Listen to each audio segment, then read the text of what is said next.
ரணில் விக்ரமசிங்க அவர்கள் பிணையில் விடுவிக்கப்பட்டிருக்கின்றார். எதிர்பார்க்கப்பட்டபடியே இன்று அவர் பிணையில் விடுவிக்கப்பட்டிருக்கின்றார். இன்று நீதிமன்றத்தில் என்ன நடந்தது என்பது சம்பந்தமாக விரிவாக விளக்கமாக இந்த காணொலியில் பார்க்க இருக்கின்றோம். அதே வேளையில் ரணில் விக்ரமசிங்க அவர்களுக்கு உயிர் ஆபத்து ஏற்பட்டிருப்பதாக அவருடைய சட்டத்தரணி ஒருவர் சுட்டிக்காட்டியிருக்கின்றார். நீதிமன்றத்திலே இந்த முக்கியமான விடயத்தை அவர் சுட்டிக்காட்டியிருக்கின்றார். எனவே அது குறித்தும் பார்க்க இருக்கின்றோம். அதே வேளையில் ரணிலுக்காக திரண்ட ஆதரவாளர்கள் தாக்குதல் நடத்தியதில் போலீசார் ஒருவர் காயமடைந்து மருத்துவமனையில் அனுமதிக்கப்பட்டிருக்கின்றார். அது குறித்த செய்திகளையும் பார்க்கலாம். தமிழடியான் சொந்தங்கள் அனைவருக்கும் வணக்கம். வாருங்கள் காணொளிக்குள் போகலாம். எதிர்பார்க்கப்பட்டபடியே ரணில் விக்ரமசிங்க அவர்களுக்கு இன்று பிணை கிடைத்திருக்கின்றது. என்னென்னு சொன்னால், அவர் பிணையில விடுவிக்கப்படுவார் என்றது ஏற்கனவே எல்லாருக்கும் தெரிஞ்ச ஒரு விஷயம்தான். அதுக்கு காரணம் அவருடைய உடல்நிலை. ஏனென்றால் இதுக்கு முதல் வேறு அரசியல்வாதிகள், முன்னாள் அமைச்சர்கள், பாராளுமன்ற உறுப்பினர்கள், வேறு ஆட்கள் எல்லாம் கைது செய்யப்படக்குள்ள அன்றைக்கே பிணையில் விடுவிக்கப்பட்டிருந்தார்கள். காலமாக கைது செய்தால், காலமாக நீதிமன்றத்தில் முற்படுத்தப்பட்டிருந்தால் பின்னேரமே பிணையில வந்தாக்கள் நிறைய பேர் இருக்கணும். அப்போ நாங்கள் கூட செய்திகளில் சொல்லிக்குள்ள எல்லாருமே ஆச்சரியமாக இருந்தது. என்ன கைது செய்கிறீங்க, உடனடியாகவே பிணையில விடுறீங்கள், இதுக்கு கைது செய்யாமலே இருந்திருக்கலாமே, அப்போ நான் கைது செய்கிறோம்னு சொல்லி நாடகம் போடுறீங்களான்னு சொல்லி எல்லாம் விமர்சனங்கள் வைக்கப்பட்டது. காரணம், அந்த அளவுக்கு கைது செய்யப்படுறதும் உடனடியாக பிணையில விடுவிக்கப்படுறதும் இப்போ கொஞ்ச காலமாக தொடர்ந்து நடந்து கொண்டே இருக்குது. ஆனால் நாங்கள் அதை கேள்விக்கு உட்படுத்த முடியாது. என்று சொன்னால் அது நீதிமன்றம் எடுக்கிற முடிவு. அந்த வழக்கு, அந்த குற்றம், அதை வச்சுக்கொண்டு நீதிபதி எடுக்கிற முடிவு தான் ஒருவரை பிணையில விடுறதா இல்லையான்னு சொல்லி. அந்த வகையில் போன வெள்ளிக்கிழமையே ரணில் விக்ரமசிங்க அவர்களுக்கு பிணை கிடைச்சிருந்திருக்கணும். அந்த வழக்கு காலம் நடந்திருந்தா, அல்லது அன்றைக்கு பவர் கட் வராமல், மின்சார தடை ஏற்படாமல் இருந்திருந்தா, இந்த மாதிரியான விஷயங்கள் நடக்காமல் இருந்திருந்தா ஒருவேளை அன்றைக்கு வெள்ளிக்கிழமையே பிணை கிடைச்சிருக்கும். ஆனால் எது நடக்கணுமோ அதுதான் நடக்கும். எனவே வழக்கு இரவு 9:45 விசாரிக்கப்பட்டு பிறகு அவர் தடுத்து வைக்கப்பட்டார். பிறகு மருத்துவமனையில் அனுமதிக்கப்பட்டார். என்னென்று சொன்னால், நேற்று பின்னேரம் வரைக்கும் கூட மருத்துவர்கள் சொல்லிக் கொண்ட விஷயம், ரணில் விக்ரமசிங்க அவர்களுடைய உடல்நிலை தேறிக்கொண்டு வருது. ஆனால் நீதிமன்றத்துக்கு போகிறது பொருத்தமானதாக இருக்காது. என்னென்னு சொன்னால், அவர் 3 நாளைக்கு ஓய்வெடுக்கணும் என்று சொல்லி அந்த அடிப்படையில் இன்றைக்கு காலம் வரைக்குமே ஒரு குழப்பமாக தான் இருந்தது. என்ன நடக்க போகுது, ஏது நடக்க போகுதுன்னு சொல்லி. ஏனென்றால் நீதிமன்றத்துக்கு போவாரா இல்லையான்னு சொல்லி, நீதிமன்றத்துக்கு போனால் தானே பிணையும் கிடைக்கும். அப்போ போயும் ஆகணும், போகாமலும் இருக்கலாதுன்னு சொல்லி ஒரு குழப்பமான நிலைமையில கடைசியில் ஜூம் வழியாக நீதிமன்ற நடவடிக்கையில் கலந்து கொள்றது சொல்லி முடிவெடுக்கப்பட்டு ஜூமுக்களால் தான் கலந்து கொண்டவர்.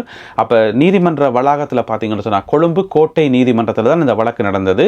நீதிபதி ஒரு பெண் நீதிபதி. அவாவினுடைய தலைமையில் தான், அவாவினுடைய பேர் என்னென்னு சொன்னால் திருமதி நிலுப்புலி லங்காபுர. நிலுப்புலி லங்காபுர அவாவினுடைய தலைமையில் தான் இந்த வழக்கு நடந்தது. அப்போ பார்த்தீங்கன்னு சொன்னால் 2 பக்கம் ஆக்கள் இருப்பினம். ஒன்று ரணில் விக்ரமசிங்க அவர்கள் சார்பாக சட்டத்தரணிகள், மற்ற பக்கம் பார்த்தீங்கன்னு சொன்னால் குற்றப்புலனாய்வு திணைக்களம் மற்றும் சட்டமா அதிபர் திணைக்களம். ஏஞ்சலுங்காபம் அவையெல்லாம் வழக்கு தொடுத்தவை ரணில் விக்ரமசிங்கவுக்கு எதிராக. எனவே அவர்கள் சார்பாக ஒரு சட்டத்தரணி கலந்து கொண்டவர். அவர்தான் solicitor general Dileepa Peiris. Solicitor general Dileepa Peiris அவர்கள் கலந்து கொண்டவர் குற்றப்புலனாய்வு திணைக்களம் மற்றும் சட்டமா அதிபர் திணைக்களம் சார்பாக. இங்கால பார்த்தீங்கன்னு சொன்னால் ரணில் விக்ரமசிங்க அவர்கள் சார்பாக 4 சட்டத்தரணிகள் கலந்து கொண்டிருந்தார்கள். அவர்களுடைய பேர் என்னென்று பார்த்தீங்கன்னு சொன்னால், ஒரு ஆளுடைய பேர் திலக் மாரப்பன. திலக் மாரப்பன. மற்றவருடைய பேர் அனுஜா பிரேமரத்ன. அடுத்தது பார்த்தீங்கன்னு சொன்னால் உப்புல் ஜெயசூரிய. அடுத்தது அலி சஃப்ரி. உங்கள் எல்லாருக்குமே தெரிஞ்சவர். இந்த 4 சட்டத்தரணிகளும் ரணில் விக்ரமசிங்க சார்பாக கலந்து கொண்டார்கள். அப்போ இன்றைக்கு பின்னேரம் தான் இந்த வழக்கு விசாரணைக்கு எடுத்துக்கொள்ளப்பட்டது. விசாரணைக்கு எடுத்துக்கொள்ளப்பட்டு வழக்கு நடந்து கொண்டிருக்கக்குள்ள சட்டமா அதிபர் திணைக்களம் சார்பாகவும் குற்றப்புலனாய்வு திணைக்களம் சார்பாகவும் கலந்து கொண்ட சொலிசிட்டர் ஜெனரல் ஒரு கோரிக்கை வைக்கிறார் என்று சொன்னால், ரணில் விக்ரமசிங்க அவர்களை பிணையில விடுவிக்க கூடாது, அவர் தொடர்ந்தும் விளக்கமறியல்ல வச்சிருக்கணும், அப்பதான் நாங்கள் விசாரணைகள் நடத்துறதுக்கு வசதியா இருக்கும் என்று சொல்லி அவர் தன்னுடைய வாதங்களை முன்வைக்கிறார். அதுக்கு ரணில் விக்ரமசிங்க சார்பாக கலந்து கொண்ட சட்டத்தரணிகள் எதிர்ப்பை வெளியிட்டார்கள். இருந்த போதிலும் கூட 2 தரப்பும் மாறி மாறி விவாதங்களில் ஈடுபட்டு கொண்டிருக்கக்குள்ள ஒரு கட்டத்தில் ரணில் விக்ரமசிங்க சார்பாக கலந்து கொண்டிருந்த சட்டத்தரணி அனுஜா பிரேமரத்ன அவ ஒரு கருத்தொண்டை முன்வைக்கிறார் என்று சொன்னால், ரணில் விக்ரமசிங்க அவர்களுக்கு உயிர் ஆபத்து ஏற்பட்டிருக்கிறது, அவருடைய உடல்நிலை மோசமாக இருக்கிறது, அவருக்கு உயிர் ஆபத்து ஏற்பட்டிருக்கிறது. எனவே தொடர்ந்தும் அவர் விளக்கமறியலில் வைக்கப்படுவாராக இருந்தால் அதுக்கு 2-3 காரணங்கள் இருக்கு. ஒன்று விளக்கமறியல் இருக்கைக்குள்ள மருத்துவ கவனிப்பெல்லாம் நல்லா தான் இருக்கும். இருந்தாலும் அந்த எப்பவுமே எங்களோட உடம்புல வருத்தங்கள் வாரது எங்களோட மனம் சோர்ந்து போகும்போது தான். மனசுல நாங்கள் தைரியமா இருக்கும்போது உடம்புல வர வருத்தங்கள் பாதி வருத்தங்களை சமாளிக்கலாம்.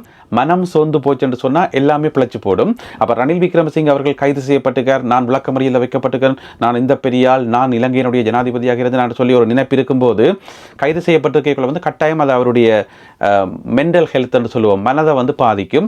எனவே வந்து அப்படியே இல்லாமல் வந்து இன்னும் அவர் மோசமாகி போகிறதுக்கான வாய்ப்புகள் நிறையவே இருக்குது.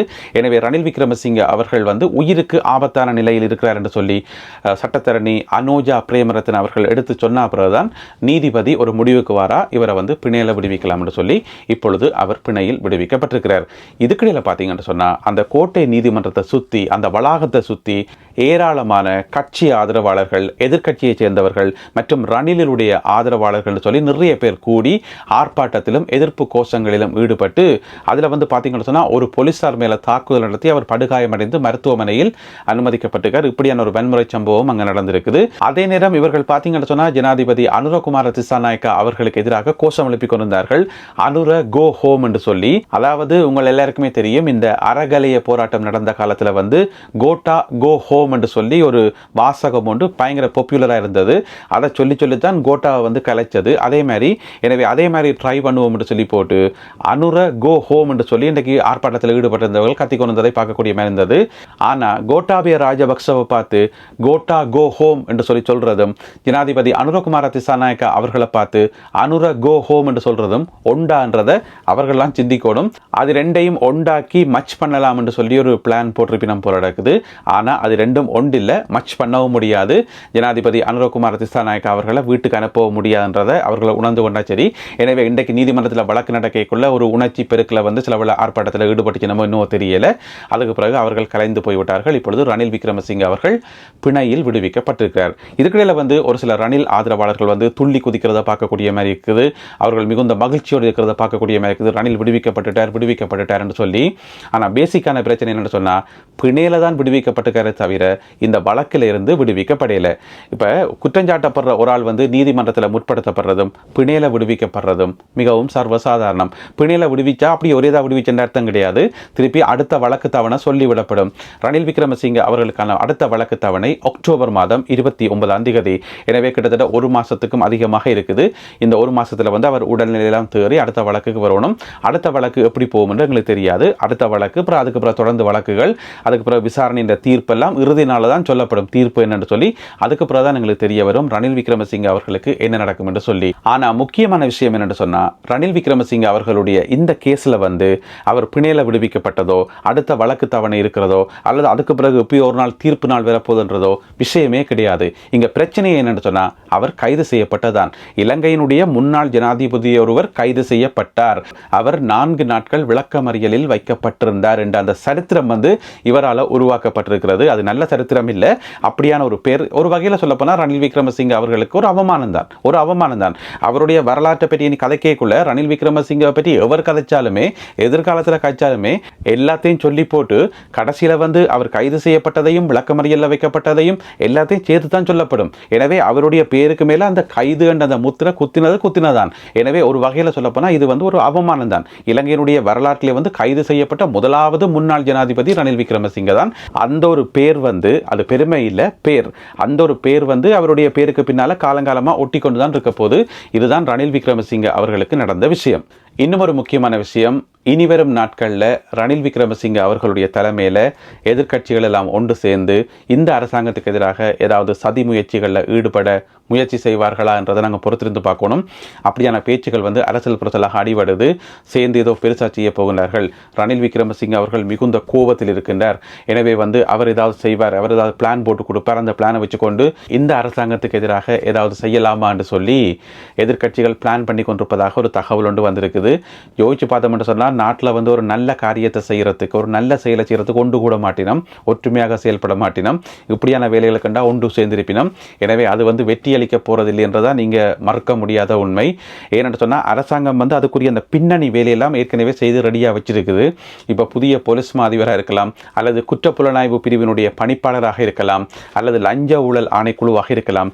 இந்த எல்லா கட்டமைப்புகளுமே வந்து லஞ்ச ஊழலுக்கு எதிராக, இந்த மாதிரியான இனவாதத்துக்கு அரசாங்கத்துக்கு எதிராக எல்லாமே வந்து நல்ல வடிவாக கட்டமைக்கப்பட்டு கொண்டு வருது. எல்லா அமைப்புகளுமே வந்து இப்போ ஒரே நோக்கத்தில் ஒரே ஃபோக்கஸுகளை வந்துட்டுது. முதல் வந்து ஆரம்பத்தில் கொஞ்சம் அங்கேயும் இங்கேயும் இழுபட்டு கொண்டு இருந்தது. அரசாங்கம் ஒன்றை சொல்ல அங்கே இருக்கிற அதிகாரிகள் வேறு ஒன்றை செய்கிறது. ஜனாதிபதி அனுரகுமார திசாநாயக்கா வந்து ஒன்றை சொல்ல அங்கே கீழ்மட்டத்தில் இருக்கக்கூடிய அதிகாரிகள் வேறு ஒன்றை செய்ய, இந்த மாதிரி ஒரு சில வித்தியாசங்கள் இருந்தது. ஏன்னு சொன்னால் அப்போ தான் அரசாங்கம் உருவாக்கப்பட்டிருக்கிறது. ஆரம்பத்தில் வந்து இந்த மாதிரியான சில குழப்பங்கள் இருந்தது. இப்போ பார்த்தீங்கன்னு சொன்னால் எல்லா துறைகளும் வந்து அந்த செப்பனிடப்படுறன்னு சொல்லுவோம், செப்பனிடப்பட்டு தெரியும் அனுரகுமார திசாநாயக்கா அவருடைய ஆட்சி என்றால் இப்படித்தான், என்பிபி இந்த ஆட்சி என்றால் இப்படித்தான், இனி லஞ்ச ஊழல் கிடையாது, இனி எந்த விதமான இனவாதம் கிடையாது, நாங்கள் இனிமேலும் அச்சா பிள்ளையில தான் இருக்கணும், இருக்கிறண்டா அப்படித்தான் இருக்கணும், எல்லாத்தையும் கைது செய்வாங்க, அப்படி இல்லையா கஷ்டம்ன்றது இப்போ ஓரளவு பழக்கி கொண்டு வந்தாச்சு. எனவே எதிர்க்கட்சிகள் ஒன்று கூடி ஆர்ப்பாட்டம் பண்ணி அனுரகுமார திசாநாயக்காவை வீட்டை போன்று சொல்லி ஆர்ப்பாட்டம் பண்ணுறதால ஒரு பிரயோசனமும் இல்லை என்றதான் கசப்பான உண்மை.